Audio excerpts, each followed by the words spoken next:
Okay, welcome everyone to this Zoom meeting of the Home Business Success Community.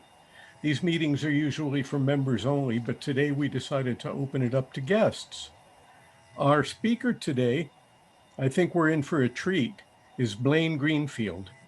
Blaine Greenfield is a professor emeritus of marketing at Bucks County Community College who has written 2 joke books. That must mean at some point during this presentation we're going to laugh. Well, I hope so. One can hope. Yeah, he is an active volunteer in community organizations, including the Attic Salt Theater Company, Asheville SCORE. For any of you who are not familiar with SCORE, that's the Service Corps of Retired Executives. And they are an amazing resource for people in business. They'll tell you a lot of things in one place that you would spend all kinds of time looking for elsewhere. He also volunteered for AB Tech's Small Business Center and Mountain Mediation Services, and he's on the National Advisory Board for the Dementia Society of America. Blaine serves on the board of directors for radio station WPVM, where he also hosts a weekly radio and Facebook live show. In addition, he has appeared in 3 shows and 2 movies. He's a movie star, and he publishes Blaine's World, an amusing and informative blog that can be obtained by writing him at bginbc@aol.com. That will be up in the chat. So as much as I've mangled it, you'll see it in the chat before we leave here today. And Blaine lives in Fairview, North Carolina with his beautiful bride, Cynthia, and their cat, Lovey. Anyway, welcome, Blaine, and thank you for being here and being willing to share this with us today. Okay, and thank you, Hank. And I assume, Hank, you can tell me about the volume, but it sounds okay? Oh, yeah, you sound great. I think everybody sounds good at this point. Okay, super. And it's a real pleasure to be here with you folks in that I also have a home-based business, and it's kind of, I've had one for maybe 40 years or so. And so I think I can relate to a lot of what you folks go through. And for that end, I'd like to share an idea with you that I don't know if you've heard before, but something called the Platinum Rule. And I'd like to share it with you. Hank, comment? Yeah, I have my finger up because I'm hearing some kind of an echo in. On my end? Yeah. I think that just improved it. Does anybody else hear the echo? Yeah, that's better. That is better. Well, anyway, okay, so I'm sorry I interrupted. That's okay. So we're going to be talking about something called the Platinum Rule. And let me ask before I begin, has anybody ever heard of the Platinum Rule?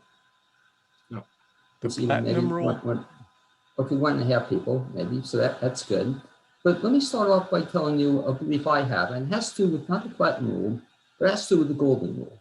I'll make it simple, and I'll ask, do you folks believe, if I ask the question, do you believe in the Golden Rule? Does anybody believe in the Golden Rule? Okay, and we'll ask for a volunteer. Anybody take a stab at what the Golden Rule is all about? What's Golden Rule? Anybody want to take a stab at it other than Hank? Yeah. What is it? It's do unto others what you do to yourself, Okay. or something like that. Okay, perfect. And because you were the first one to volunteer, you get the first prize today. So I don't know if Hank told you there are prizes, and there's going to be a whole bunch of prizes.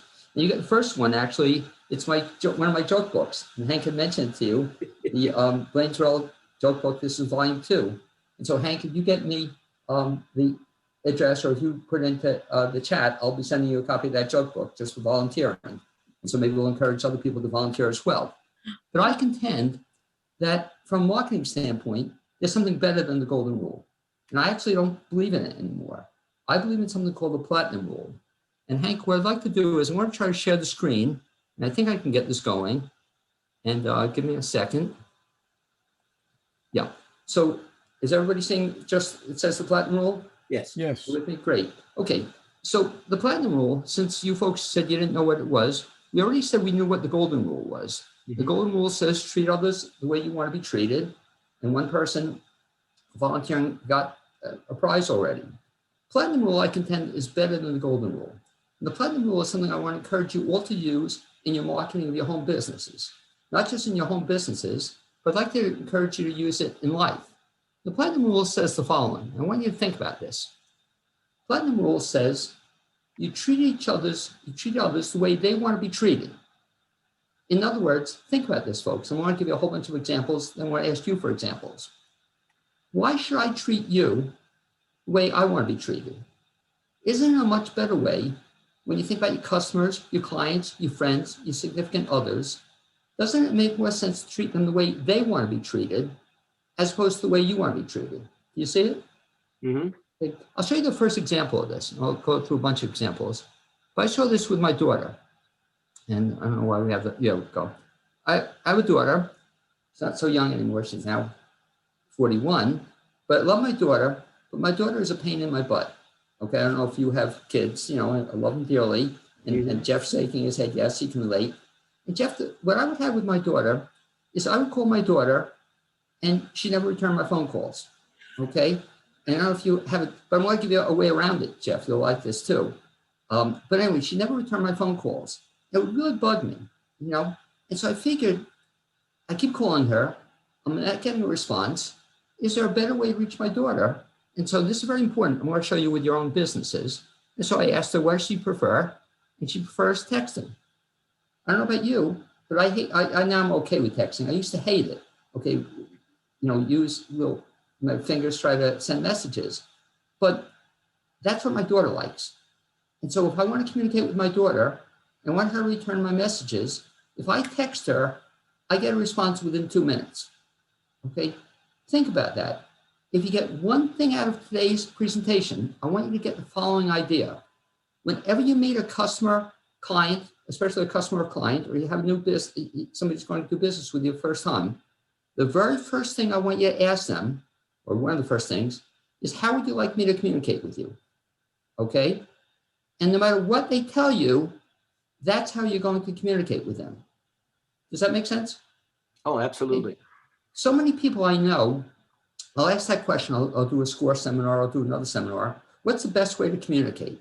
And people say, well, I love calling people. I love texting people. They'll put all sorts of answers. And it's so stupid because why should you communicate with your customers the way you want to communicate with them? Isn't it a much better thing to communicate with them the way they want to be communicated with? Okay. And what I'd like you to do, if you have the first time you make a call to a client, or if you have a sheet you use or something like that, very close to the top, put that question. Hey, if we have future communication, how do you want me to get back to you? And ask them that question. Like I said, get one idea out of this whole session today. I want you to get that one idea. Jeff, back to you were nodding before. You have a child? Jeff? Yeah, I'm sorry, do you have a child? Jeff was nodding before. I have a godson, 23 years old. Well, So, do you have the same to godson? I want to share with you and everybody else an absolute way to get a response from your godson or granddaughter, child, whatever. Here's what you do. Jeff, do you know your godson, does your godson respond to you when you call him or? talks to me? Yeah, every so often? Oh, yes. Okay. Anybody have a problem like I did, that the child, grandchild is not returning a call? Somebody at the bottom there raising a hand. Here's the technique. The next birth. Nancy. Yeah, see, I don't see her picture, but there, Nancy. Nancy raised her hand. You're going to like this, Nancy. The very next time your child's birthday comes up, or Christmas comes up, Hanukkah, whatever the occasion is, send them a very lovely card. And you want to say in the card, dear, you write to your child, dear child, whatever. I hope you have a very nice birthday. And it closed. I thought I'd include a very nice check. Okay. And what you do, you don't include the check. Okay. You're going to get a response so fast your head would spin. Okay. I'm telling you, if they don't respond to you, try that. It works, folks.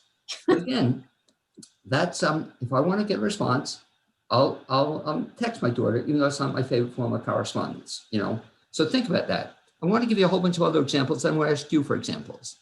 Next one involves my least favorite soup. I don't know about you folks, but I hate certain kinds of soups. I hate cream soups.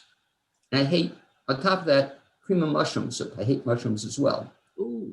And so I go to a friend's house several years ago, and they serve not only cream of mushroom soup, but a big plate of cream of mushroom soup, okay? And I was dying, you know, think about that. You go to somebody's house and they serve something you can't eat.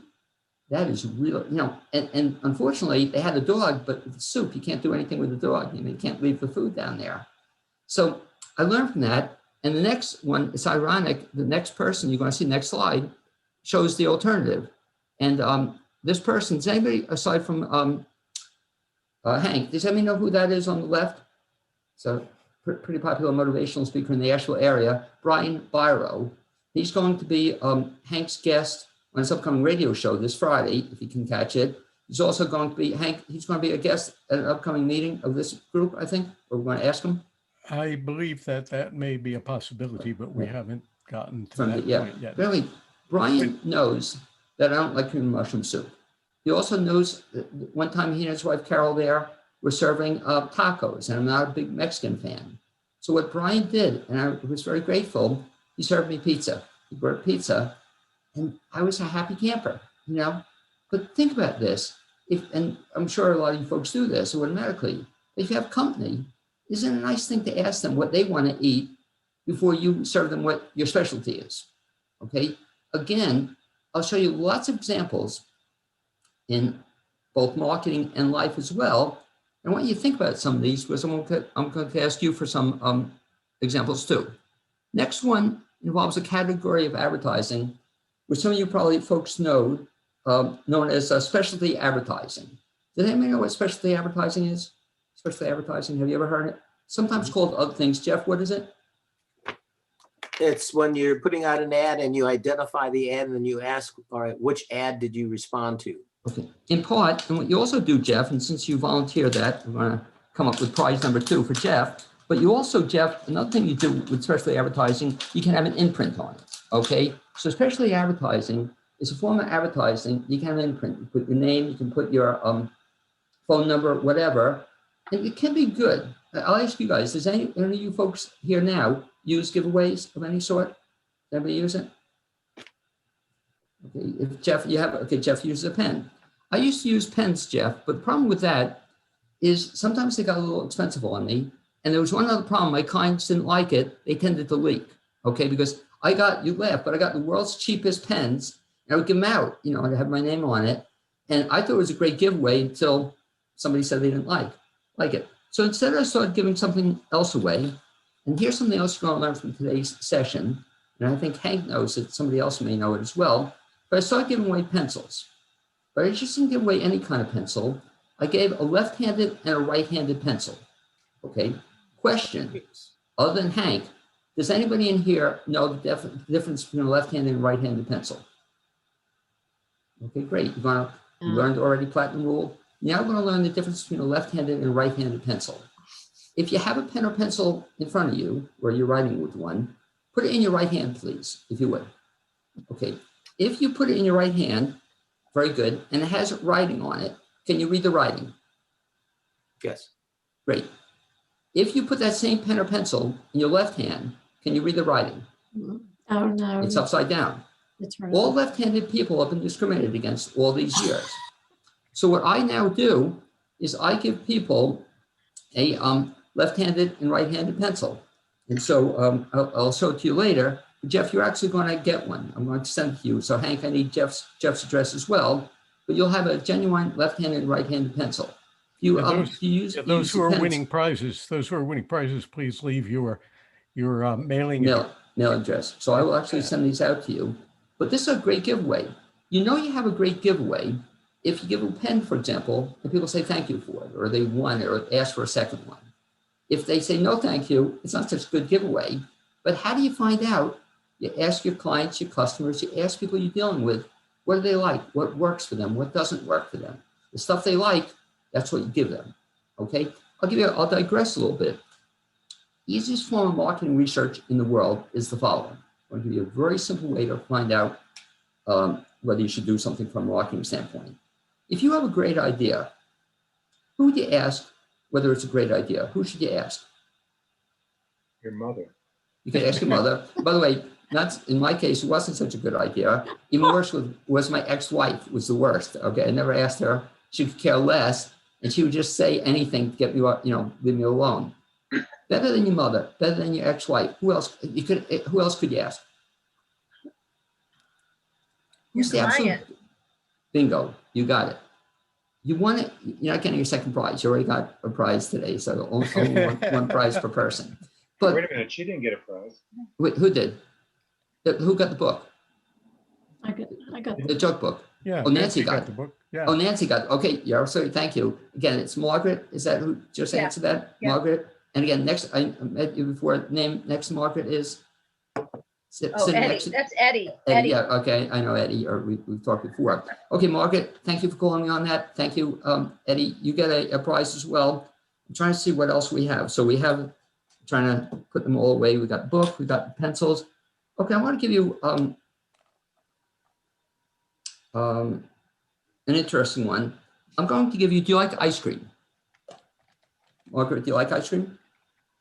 Yes, Okay. yes, definitely. So I'm going to give you, you can't see it, but I have a container from the Hop ice cream place. You know, the Hop? Ooh, oh, yeah, Okay. yeah. And you're going to get, just for participating today and being in the session today, you're going to get a coupon. We're sending you a coupon for a pint of Yeah.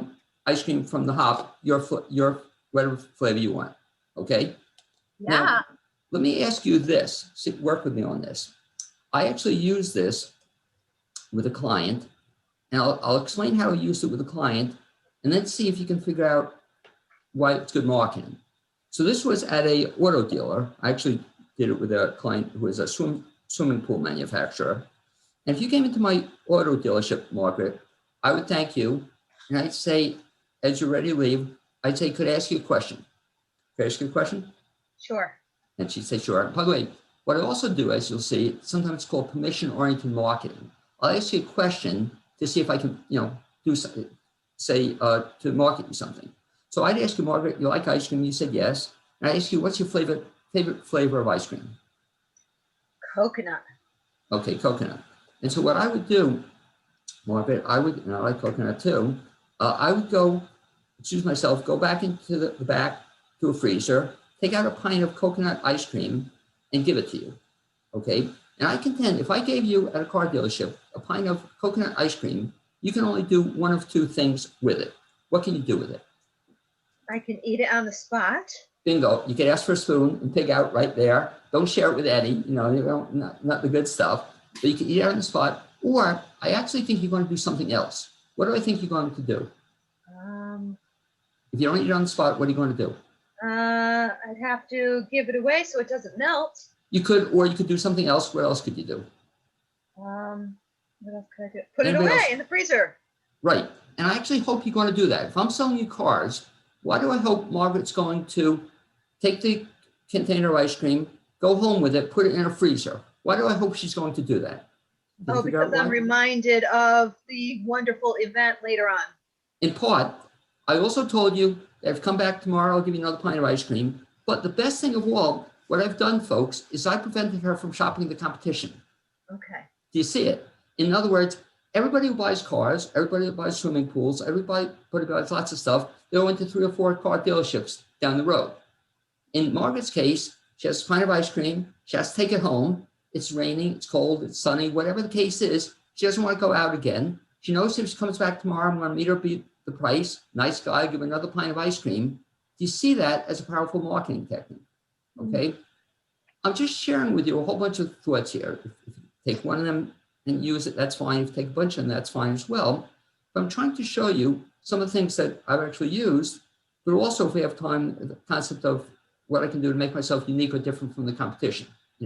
So far, out of Hank's these groups, I believe I may be the first one who gave out a joke book or a left-handed, right-handed pencil, and now the first one who ever got a chance to get a pint of ice cream.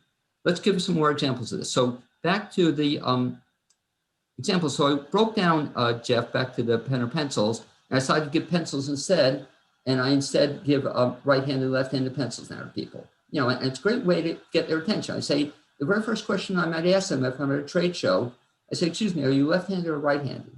What do you mean? They say, well, you like left-handed pencil, and it's kind of a fun thing I do. I should tell you, Jeff, in all honesty, you can't see it right now because I have the screen sharing up, but I broke down and I no longer give out big pencils. They were getting too expensive. So you have golf pencils now. So you'll get, it won't be those big pencils you see there, but you'll get a genuine left-handed and right-handed golf pencil. It's on the cheap. Next one is kind of one of my favorites. If you don't recognize that good-looking guy, that's yours truly. And my mother once, we were talking about mothers before, and she had this great gift idea. She wanted to give me this picture of me when I was a little kid taking a bath. And she thought it was a great gift idea. My wife went a step further. She not only took the picture, but she blew it up. And so we have that on display. It's in the guest bathroom. When you come into my house, this is what you'll see, a picture of me taking a bath. I wanted to get back at my wife, but she wouldn't let me do it. But I have a picture of her also taking a bath. You're laughing, Margaret, this is true. The only thing is she was 19 at the time and she didn't want me to put it up, but I prefer that picture than that picture of me.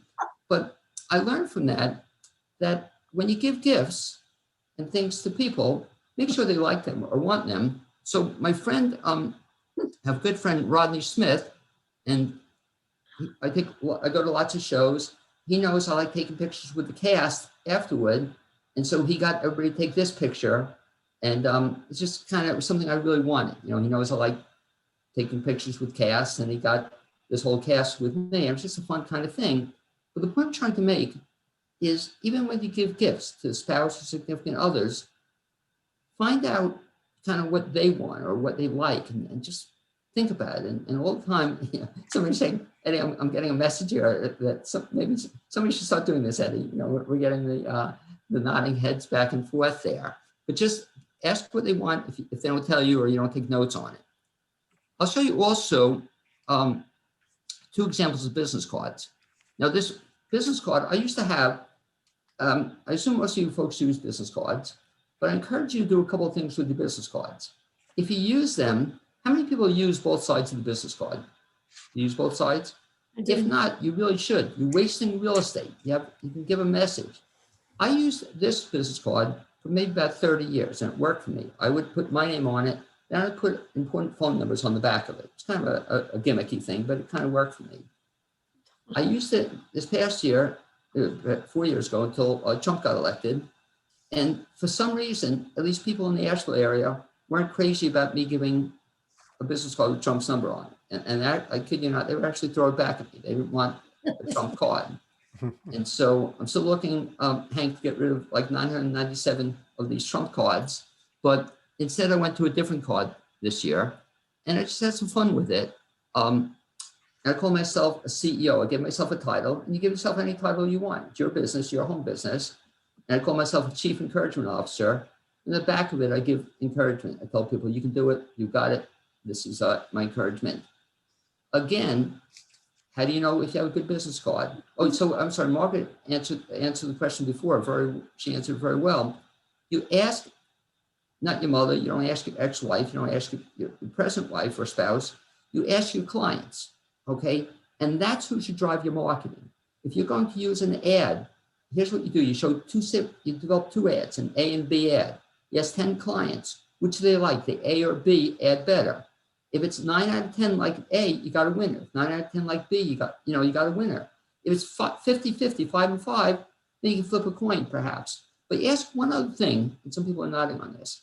If I ask you your opinion, which business card do you like better, the first one I showed you or this one, you want to ask another question after it. I want to show you the way to ask this question. I've just asked your opinion, Mandy, for example, which business card do you like better? And you give me an answer. What's the follow-up question you want to ask? What should you ask after you get an answer from a client? What do you like about it? Okay, good. I'm going to show you how to make the question even better. You can ask them why, but the problem with that, it's very broad. It's a hard, people sometimes come up with one thing. So the way I phrase the question, I'll show you, hey, Mandy, here are a couple of ads I'm looking at. Which one out of the 2 do you like better? Then I say, Mandy, can I ask you one more question? Say yes. Yes. Great. I may ask you this. Say, which one you like better? Could you tell me you like A ad better? Could you tell me one thing you like that made A better? You see how much it's easier to ask somebody that question? Could you tell me one thing as opposed to tell me why? You try to direct them to give you a specific answer, That's just a great way to get feedback. Next one is kind of my favorites, and it has, I'll ask you folks a question. You can just raise your hand or say yes. How many people like massages? Anybody like massages? Get a massage? I love massages. I try to get them regularly.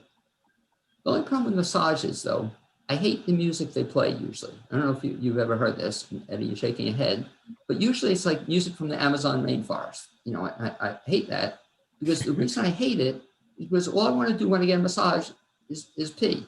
Okay, I'm hearing this music, but you're laughing for an hour, you're lying there, and I'm not a happy camper, okay?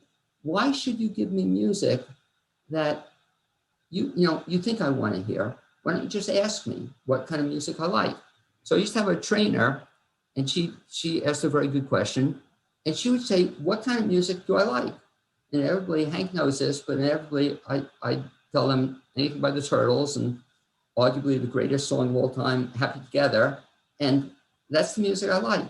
So play that music for me. You know, don't tell me what you think I want to hear. Isn't that a simple technique? You know, next time you go for a massage, if you see a massage therapist, ask them to play music you like as opposed to music they like. Next one is another of my favorites. Does anybody know what reflexology is? Reflexology, for people who don't know it, it's kind of a massage but for your feet.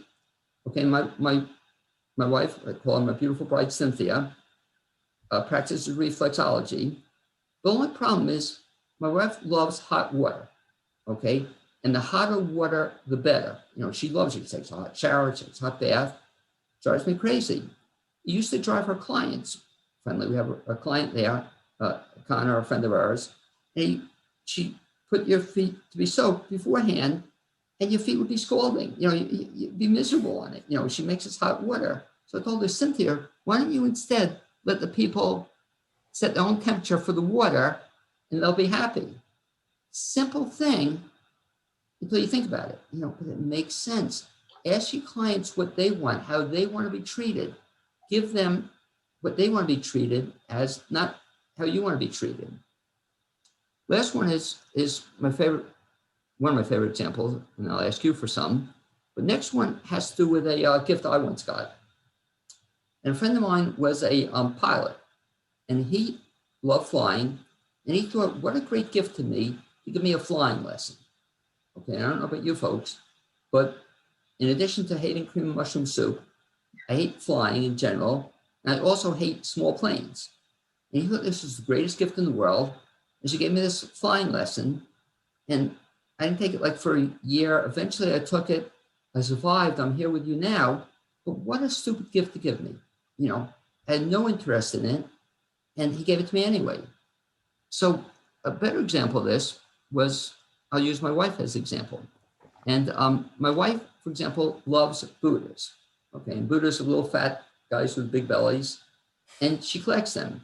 You're nodding your head, Jeff, but I think at last count we had like 37 in our house. Okay, and I don't get it. Okay, it make no sense to me. But one time before Valentine's Day, she comes home to me from her yoga studio, and she says, Blaine, you know, I saw this beautiful Buddha. You know, can I get it? I said, Cynthia, you have a whole bunch of Buddhas. Do you need another one? And, you know, I could see she was disappointed. So you know where the story is going. That Valentine's Day, I got her, and we even have a name for it. That's Cynthia, my beautiful bride, with Call the Buddha is the one she's holding. They even gave a name for it. And even as I describe it to you, it's the absolute stupidest gift I've ever given anybody. You know, who would, you're laughing, Jeff. Would you want to, if I gave you a Buddha, would you be a happy camper? You know, Jeff would be, but most people wouldn't be, okay? Yet it didn't matter. It made her happy. And you see, Cynthia, that's what her with her platinum smile, you know, she loves it, okay? Before I go on with this anymore, I went through a whole bunch of examples real quick. Do you have any just comments or points I want to say on this about the platinum rule? I'm going to try to get out of screen share just a second here. Now I can look at you. Okay, great. So we talked about the platinum rule. Any comments or anybody want to add to it or thus far? Bless you. Anything about it? Hey, comment? Well, it seems to me that, you know, it's such a simple concept, but how many people actually think of it? It's like something, I'm trying to remember what it was. I was talking to Brian for his interview, And it's something that is so fundamental that we should really just know it, but we can't assume that we do. Right. So this And- platinum rule There's- is like that.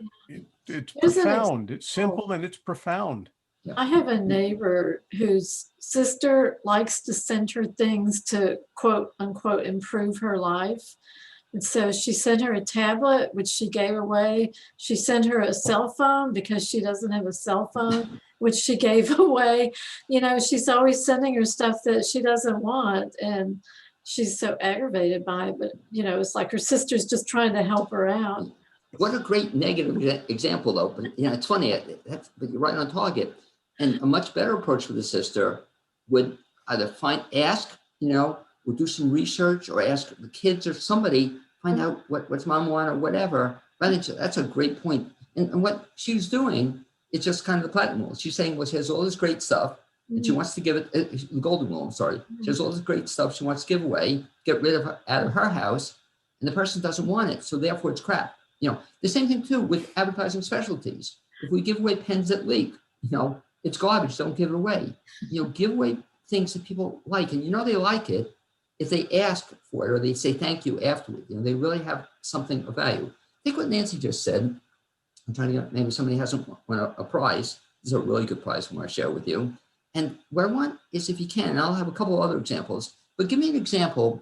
Either you've kind of used the rule, or somebody else you know has used the rule, platinum rule, and it kind of really worked for you. Can you think of an example? You know, either a gift you've given, like Nancy just kind of gave a reverse example of, or somebody else that used it or saw somebody else use it. Have you ever seen it? Well, Hank can give the example. You're not eligible for the prize, Hank, and then we'll take. No, I don't. No, I don't need the prize. So Okay, well, you don't know the prize yet. Well, no, but I'll take the example, Hank, then I'll go to Bibiana. Hank, what was the example? okay, this is something that you taught me when we're scheduling meetings. The platinum rule applies by coming up with, say, 3 potential meeting times and putting them out there, and then counting up the number of people. You know, if they can make Monday at 5, you know, the majority of them say that, then that's the time you have the meeting, rather than just saying, let's have a meeting, you know, at such and such a time. Great example. And Hank, I'll give Hank a compliment for actually listening to me. I'm impressed. But Hank originally was going to schedule these meetings for 5:30 on Monday mornings. And I said, Hank, not a great time, okay? You might be open, but I don't think the other people would be. So he did what I suggested to him. He just asked people, here are some possibilities. When can the most number of people make it?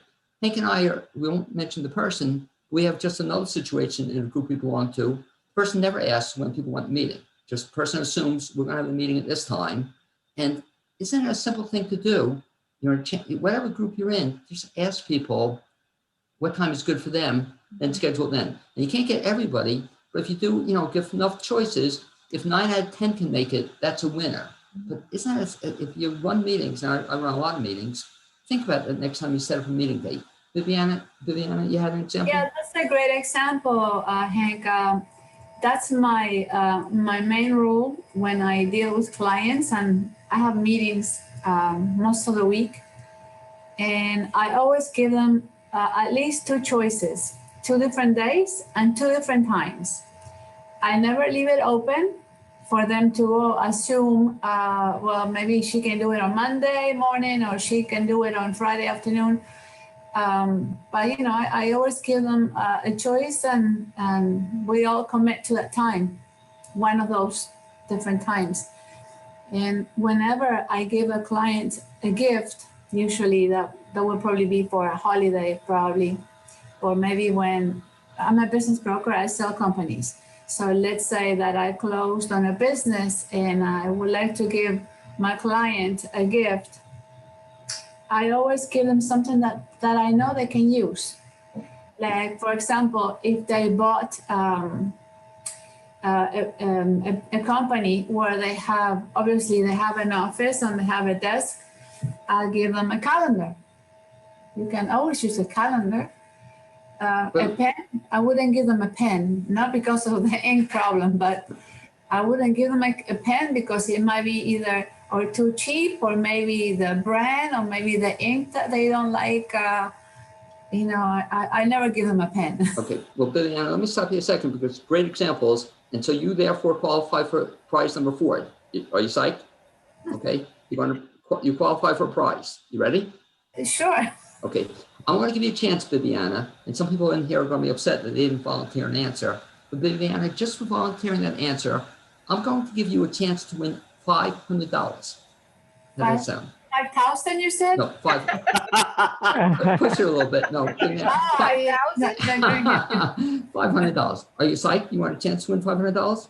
Sure, yes, Okay. 500. Now, the way we do this, Viviana, is I'm going to think of a number, right, from 1 to 500. But if you guess the number, you get the chance to win $500. Wait. I feel the vibes here. I'm into like psychic hotline. Are you into that at all? You know, Dionne Warwick before she got busted. Work with me a little bit. I'm going to think of a number. Okay, I got it. Okay, and if you guess the number, you get a chance to win $500. You ready? Okay, what number am I thinking? How many days do I have to work Just on now. it? Come on, move along. What number am I thinking? Now? Take a 5. stab. Damn! How'd you get that? Amazing! That's a good. You did it, Viviana. Wow. You Hey, got let me me. tell me, you had a sharp group here. Viviana, I want to give you the chance to win $500. You ready? I'm going to give you, this is really exciting, and you can see it. I'm going to send you, you're going to give the address to Hank. I'm going to give you a genuine scratch-off lottery ticket. Oh, Okay? That's cool. Nancy, right, if you notice, I didn't say she's going to win $500. Very important. I said she's going to have a chance to win $500. Now, I have to tell you a true story. I'm a little upset here because I went to buy this, and they used to have $500 ones. Viviana, you have a chance to win $10,000. Okay, not just $500. You have a chance to win $10,000. Now, I should tell you that I used to do this at seminars. I give people the, pick 6 numbers or pick 7, and I'd read the prize, and they'd say somebody would win like $27 million. I have to tell you, this is true, that if Viviana won $10,000, I'm not going to be a real happy camper, but I could deal with it. If she won $27 million, that would be the big one. Okay, I just couldn't deal with it, so you'll have to Hank, you'll also know if Viviana never comes to another meeting, you'll know why she won the prize, and that's the last meeting she came I would to. like to think that if Bibiana wins $10,000, she'll at least buy us a scoop of ice cream at the Hop. Okay, I would like it too. By the way, you laugh at this and you say, well, what does this have to do with anything? But I'll show you how I used it with a couple of clients. And Hank, we should even use one variation with this home network I'll show you in a second.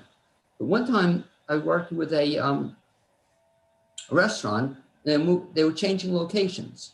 So they went from one location to another side of town, and we wanted to get mailing addresses, and so we asked people, we put a big fishbowl, and we said, put your name and address in the big fishbowl, and one person will have a chance at the time was to win $500. We picked out, gave him a raffle ticket, lottery ticket. Kind of worked. We got a lot of names. The other variation of it was I once was doing work for a Chamber of Commerce, and we wanted to get people to get new members in the Chamber of Commerce. I'm thinking, Hank, a little bit for the home, our network. And so anytime we'd be in a big room with phone bank, and anytime somebody would say, hey, they got a new client, we'd ring the bell and we'd give them a lottery ticket.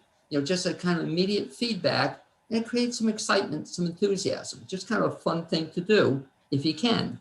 Going back to Bibiana's example, and it's a really good example. You said, what kind of business were you in again?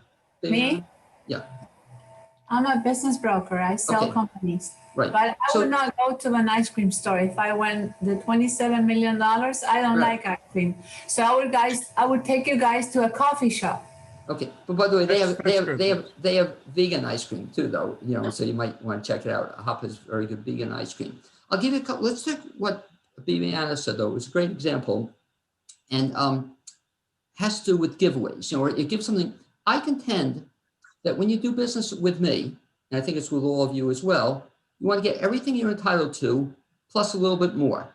Everything you're entitled to plus a little bit more. And I'll show you the. I want you to think about this in terms of, you see that oftentimes with real estate people, much like Bibiana, you buy a purchase and you get the realtors sometimes give a gift after you buy a house. Has anybody ever gotten a gift from a realtor, either listed or bought a house? Have you Yeah. seen Nancy? Have you ever I done have. that, Nancy? Maybe a couple, Nancy, you've never seen that? No. Okay, well, I want Nancy, I used to do that all the time. who is that? Andrea. I'm sorry, who? Oh, Andrea. Okay, and Andrea for that, well, give me an example, and then you get the fifth and final prize for today, Andrea. Give me an example. Okay. When I was living in Maryland, I was a realtor.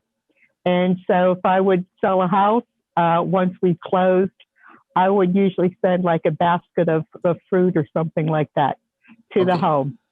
So Great. they could, or a bottle of champagne with it or Okay. something like that. Take the two examples, then I'll give you the best realtor example I ever saw. But the first one is kind of nice, the fruit and the bottle of champagne. Can you see a problem with either of the two of them? They're very nice things to give away, but can you see a problem with either of the two of them? Yes. What's the problem, Andrew? One, they may not drink. So, Right? okay. And depending on what kind of fruit they have, there's allergies to fruit. Okay. Number two, absolutely right. And also, think about this, folks. You give somebody a perishable, very nice thing to do, but when they use it, it's gone. Okay? They don't remember you the rest of your life. Best example of realtor I ever saw, until the person screwed up the example, but gave me to give a door knocker. You give somebody a door knocker and put the name on the name.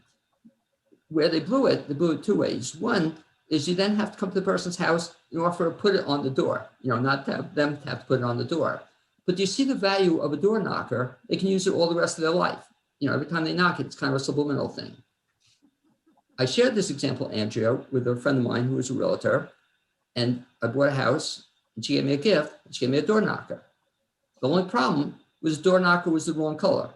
It was pewter instead of brass or something. And so for 10 years, we were looking for somebody with the name of Greenfield to give it to, because it was of no value to us, to give us a door knocker that we couldn't use. But if you give people a gift, a much better technique is give them something that they can use the rest of their life or the rest of the house. And Andrea, for that, I don't know if you can't see it maybe, but Andrea gets the fifth and final prize. And you have to please make sure Hank has the names and addresses of these 5 people, but Andrew's going to get a genuine flag, okay? A flag from a, All right. okay, well, it's perfect now. We're into the impeachment hearings now, so I guess it's a good way to celebrate the impeachment hearings. And the beauty of this flag, and let's see if you can figure out why, was given by friends of mine, a staffing firm, temporary agency called J&J Staffing in Princeton, New Jersey. Can you see, why would this be a good giveaway to give to people for a temporary, to give if you use my company, I want to give you a flag. Why would a flag be a good gift to give somebody? Can you think of a reason why? It's a flag holder. It would sit on my desk all the time, so it would always be a remembrance. And Bingo. plus, anybody Right. coming into the office would see that you're a patriotic person because you're displaying the flag. Okay, but exactly what you said, and the key, the print is in very, very small print. But if I gave you a flag, you can only do one of two things with it. You can burn it, which most people aren't going to ask for a match and burn it on the spot, or you can also put it on your desk. And I hope you're going to put it on your desk, not only Andrea, for other people to see it, but also every time you make a phone call, you see J&J Temporaries. And they really built up their business over the year, that every business on the Route 1 corridor in Princeton, New Jersey, had these flags on their desk. It was a great way to get people to think about the company subliminally. Let me wrap up, because I'm seeing from Hank, we have a little bit of time here. Let me just wrap up with maybe a couple of thoughts, and I'll share one last idea with you. But the whole thing, platinum rule, as Hank said before, you might not think about it, but hopefully it'll just be in the back of your mind. And when you're giving gifts to clients, when you're thinking of your customers and clients. Blaine, before you continue, let me give you another real quick example of what Please. happened with a realtor.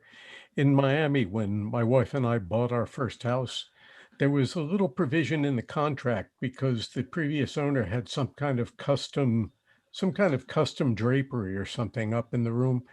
And we agreed that they could take the custom drapery out of the room.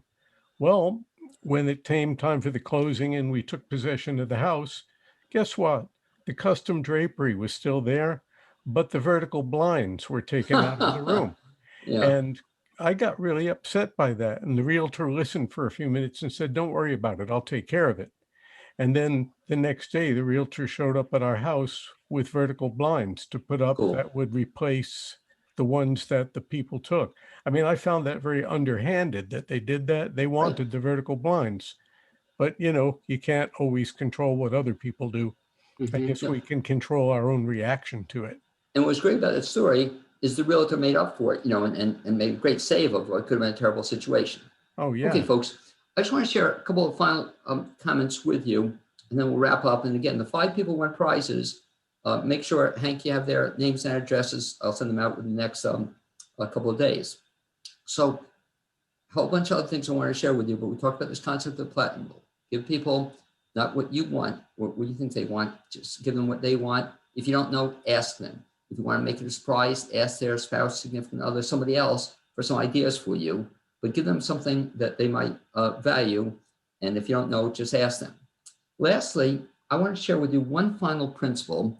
I won't even put it up, but it's going to be something that I think also you've never heard of before today. And it's called the Yamber principle. If you want to write it down, rather than we just do a screen share, just all you have to remember is one word, Yamber, Y-O-M-B-E-R, Y-O-M-B-E-R. And the Yamber principle is the single best principle I've ever developed for dealing with customers. And it has to do with this question. How many of you folks think the customer is always right? Does anybody think, okay, Viviana, I'm agreeing with you, Eddie, completely, okay? I don't buy it, okay? I've had customers and clients, and you may have as well, who sometimes will cheat, steal, try to do me in, try to get me a better deal. You don't like admitting it, Jeff, but it happens, okay? So I've developed a principle called the Yamber principle, which I use for dealing with customers and clients. It's the single best principle I've ever developed. And Yamber, and I can do this in 3 minutes here. Yamber stands for, Don't hurry. okay, well, Yamber stands for an acronym. It stands for, I want you to just put it down if you would please. You may be right, Yamber. You may be right. I want you to think about this. And I use it, Eddie, and I can see you shaking your head before. It works for me.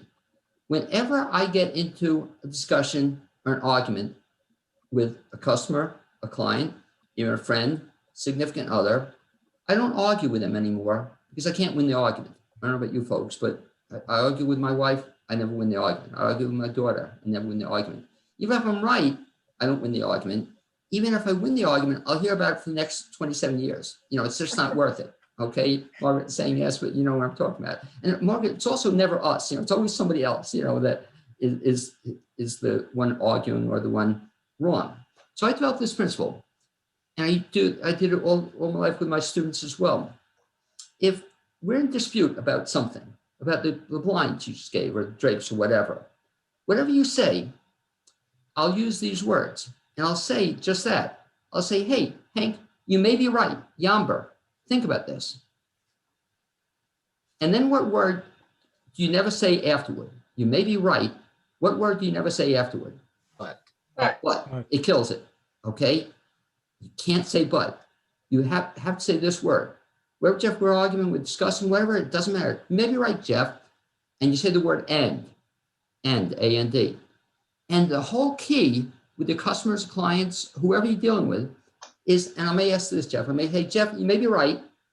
Left unsaid, by the way, I'll tell you the story if I have time, is you may also be a flaming asshole, but I never have to tell you that, okay? Jeff, you may be right. And what can we do to resolve this?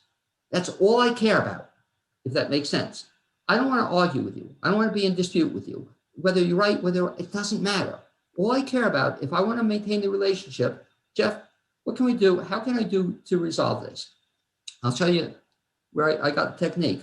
In another life, Hank mentioned I'm a mediator. And that's what I taught all my mediators. It doesn't matter who's right or wrong. It just matters, you want to keep the relationship together. What do you do to keep the relationship together? You don't say but whatever you say, I'll agree with you. Hey, you may be right. Fine. And where do we go from here? Lastly, I'll tell you where I got this from. I got this from my parents. I don't know if you folks have parents like this or kids or other people, but I used to love my mom and dad, but they used to love to argue. And that was what I was getting at. Does anybody know anybody else who loves to argue? Mm-hmm. Okay. Yeah. Again, it's never us. You know, it's always somebody else. My parents would argue about anything. Must have been 30 years ago. My dad's in the hospital recovering from one of his 10 bypass operations. And I see that I'm visiting and I see they get into this argument about where my mother was in the hospital in 1953. Very important, you know, very important. And they were arguing to the death. And finally I get sent out when they had something called, when they had the New York Public Library, I go to New York Public Library before the internet. I come back half an hour later, they're still arguing, but my dad ended the argument. And he said, you know, Muriel, going back and forth. And they said, Muriel, you may be right. And the argument was over. You know, she loved hearing it. He didn't say she was right, you may be right, but isn't that a powerful technique to use? Absolutely. Okay, so keep in mind, YOMBER, you may be right. Never argue if you can avoid it with your clients, your customers, your friends, your spouses, significant others, because you're not going to win the argument, or if you win the argument, it'll be for a short period of time. Instead, acknowledge it may be right, it may also be wrong, it doesn't matter. And where do we go from here? Where we go from here, Hank, I've got this clock. I said we'd be done by 5:27. I want to turn it back to you. Thank you. Well, Blaine, thank you so much for coming here and doing this. I've enjoyed it and I've gotten some good things out of it. I hope the rest of us have as well. And I really love simple concepts because simple concepts can be the most profound. For those of you who are visiting here for the first time today, we have a few guests. I see one came a few minutes ago, but I know that she had a previous engagement. So it's cool that she showed up and got to be with us for a few moments. Yeah, there you go. Hi, Lori. I just want to tell you a few things about the Home Business Success Community, which is who is hosting this Zoom session. And I probably will, in the not too distant future, have a few other open Zoom sessions. But the Home Business Success Community, when you talk about simple, I had a blinding flash of the obvious one day. It was early on in the pandemic, and I was listening to National Public Radio about all the people who were losing their jobs and are going to need to reinvent themselves. And I realized that I've been running a home business for about 10 years. And as a result, not too much changed for me. I have some good clients that stayed on, but the notion is that a lot of people who were working before maybe aren't going to go back to work, either because their job is no longer available or they've become accustomed to working from home and they want to continue doing that. So that's another thing I just heard recently on National Public Radio, that home business is it's the fastest growing. I don't want to call it an industry because it's all different industries, but it's very fast growing. In the Home Business Success Community, we're here to help you avoid costly, time-sucking mistakes, learn what works and what doesn't, share best practices, celebrate your successes. That's really important. When you succeed at something, it's good to have a community to share it with. Hone your vision with the help of our supportive community. Participate in our Zoom meetings where we dive deep into topics chosen by you, our members. And also, as founding members, where we are right now, you help set the direction by telling us what it is you want to learn. Among the Zoom meetings we've had up to this point, we've had creating an email campaign for your business, and that was run by a woman who actually has written email campaigns for developing media contacts, all about you, selling what you do in a benefit-driven way. 2 sessions on managing your Facebook business page, an SEO basics and golden tips by a true SEO expert, tech for home business by an IT and tech guy, Google My Business tips and tricks. And we learned a few things in that one that will increase anybody's business, at least anybody's hits at Google My Business exponentially. And then we had this one today, the Platinum Rule for Business. We have these meetings every 2 weeks, and that's just a small part of being a member of the Home Business Success Community. And I'm going to put into the chat how you could find out more about the Home Business Success Community. So while I'm doing that, if anybody has any thoughts or questions or anything, now is a very good time to ask them. And just one other thing, what I'll do as you're putting up the chat, I'll just put on the share screen my contact information if anybody wants to get in touch with me. And thanks for having me. Oh, thank you so much for being here. It was great. Thank you, Blaine. Okay, thank you, guys. Thank you, Blaine. Okay. Blaine Greenfield, BGINBC at AOL.com. If you want, I can go out of it. It's all yours. And if you want to treat Blaine by the platinum rule, you'll make sure that you put a subject line in your email.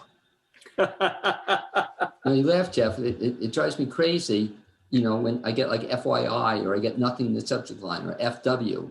So you'll see it if you work with me. I'll say, hey, what I'm writing about, I put right in the subject line, you know, or please answer me or please give me a response. That's a lot of people don't do that. I find it kind of a pain. So I just put in the chat where you could find some more information about the home business success community. And if you click on that while it's still up there, it'll actually take you right to the page. Otherwise, if you lose the page and you want that information, just feel free to send me an email. The easiest one is hank@hankeder.com. It's been a pleasure being here with all of you today. And if there's any more questions, speak now or we will forever end this meeting. Thank you, everyone, and thank you for Appreciate the it. Thank you. invitation. I really appreciate it. Thank you, Blaine. And thank you both. Thank you. Thank you. I hope Thanks, to speak guys. to you Happy both soon. Valentine's Day. Thanks, Oh, Blaine. Thank You you. are next My week. pleasure. Yes. See you guys. All right. Thank you. Hank, thank you. Oh, you're Hap- welcome, Andrea. Happy Valentine's Day, everybody.